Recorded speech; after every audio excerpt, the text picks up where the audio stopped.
time for Act 2. Celica wakes up from one awful dream and immediately enters another, a lecture from Noma. Then we recruit May and Bowie, grab Jenny and the stuff on the ground, and head out. At the water trough, I give Bowie +3 speed because doubling more and getting doubled less is pretty neat. The first battle takes place in the terror-infested graveyard directly outside of Celica's house. Increasing the local real estate value here is pretty straightforward and goes about the same as the normal version of this battle, stashing everyone in forests and waiting for the enemies to come closer. There's a fair bit of combat and some opportunities for Jenny to get a kill or two, but the battle wraps up without any trouble. Arriving at the Novus Great Ports, I pick up Saber for the low price of a golden dagger. Then Celica sails out, only to be hit by a pirate raid. So there are a few challenges here. One is imposed by the game itself. The pirate raid maps are designed around choking the planks with a suitable unit and boarding the enemy ship once the deck is clear enough. But because enemies can teleport now, they don't care about human things like planks. They can simply board our ship via teleportation and start attacking our back line. So the units in back need to be prepared to take hits, and they usually are. The other challenges are self-imposed. I want Celica to get Seraphim, and Jenny to get Invoke as soon as possible, so they have to be trained and they have to get the most valuable kills. I also want Bowie to get Thunder at some point soon, and May to get Aura before Act 2 ends, but that's not as important. These spells will make my time fighting out of the Scammer's Trap a lot easier. Damn you! The second pirate raid goes roughly the same as the first, except there are 2 planks that are pointless to choke off, so I keep my units in one clump on the right to fight off some pirates, while others teleport to the left side of the ship to attack the back line. Bowie levels up and learns Thunder, which is great. I let Jenny kill the mercenary with the leather shields, then keep it on her so she can face a couple of pirates and get some solid kills. That leads to her leveling up and getting Invoke, which is nice. Bowie throws the last pirate overboard and we move on to the next battle. In this one, we're rescuing some guys named Leon and Kamui from being killed by a guy named Barth. I'm not sure why the teleport hacker decided to make references to Japanese Fates character names in the Binding Blade, but now we have more power at our fingertips to defeat the Pirate King. Again, I clump up my own units, but this time I have to hope the green units don't die. As the enemy units teleport around to try and thwart me, I realize the fastest way to do this is to bait Barth into teleporting towards us so we can defeat him and end the battle. So I have Jenny use Invoke, which cranks out some easily killable illusions. I'm glad you're on my side. Sure enough, Barth takes the bait. During the green unit phase, the illusions demonstrate the hacker's ultimate prank, their ability to teleport. I guess the hacker doesn't want me to use illusions to block off areas for very long. I plot out a way to get Celica a hit on Barth, but Milla's turn wheel isn't really cooperating with me, so I let Jenny miss, then Celica hits, and then Saber swoops in for the kill. With Barth out of the way and Valbar's wife or whatever avenged, we can recruit him and his buddies into our somewhat small army. My friend walks in while I'm recording and asks about the Pirate's Decor. How are you? Super duper why is there a dead shark floating from the ceiling? We just raided a pirate fort.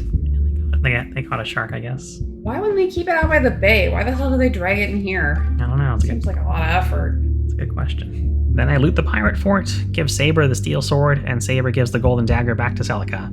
What kind of fool hands over treasure like this without batting an eye? Interesting. Now it's time for the third pirate raid. But oh no, there aren't any pirates at all, just a Canter. According to Wikipedia, a Canter is a person who leads people in singing or sometimes in prayer. So, we go towards his ship so that we can sing or sometimes pray with him, but he summons terrors to attack us. How rude.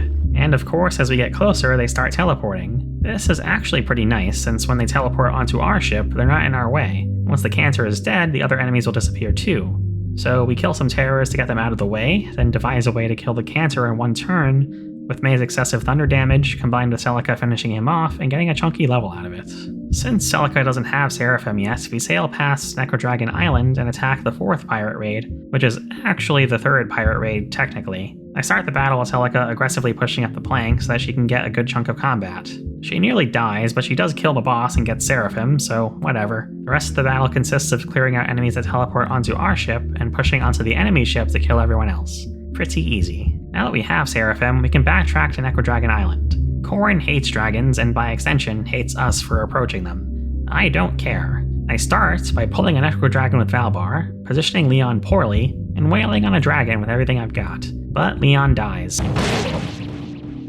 So I start the battle over. This time, I use illusions to pull both dragons and keep anyone that can be one-rounded out of harm's way. As a result, the Necrodragons prefer to go after the illusions, which are pretty easy for them to kill. With the help of Seraphim, I'm able to whittle the dragons down enough to have Kamui face his fears and Leon avenge his death in the previous timeline. Let's do the Seabound Shrine. Celica cuts some grass. The early battles in the cave are pretty simple. Simple enough for Leon to level up and earn a promotion to Sniper, which I immediately take advantage of in the next room. I give the skilled Angler some dried meat, and I give Jenny 3 HP, so it's easier for her to cast Invoke whenever I want her to. In the tunnels beyond the shrine, Saber levels up to just where I want him. The only challenging battle involves the gargoyles towards the end of the dungeon, where May takes a bit of a beating. Nothing that can't be reversed, though. Leon gets resistance from one water fountain, and from the other, Kamui and May get 1 level each. I run back to promote Saber, then run to the cave to repeat an easy battle to get Kamui to level 7, and to get Aura on May in the same battle. I promote Kamui to Myrmidon, then depart to face the second Duma raid. I send Jenny off to tank one of the planks on her own, since she only takes 1 damage from the Arcanists, and the rest of my units pour over the other plank except for Valbar, who stays on our ship to deal with anyone that teleports over. But the enemies don't get much of a chance to teleport, and clearing all the enemies out is pretty easy, even if it takes a bit of time.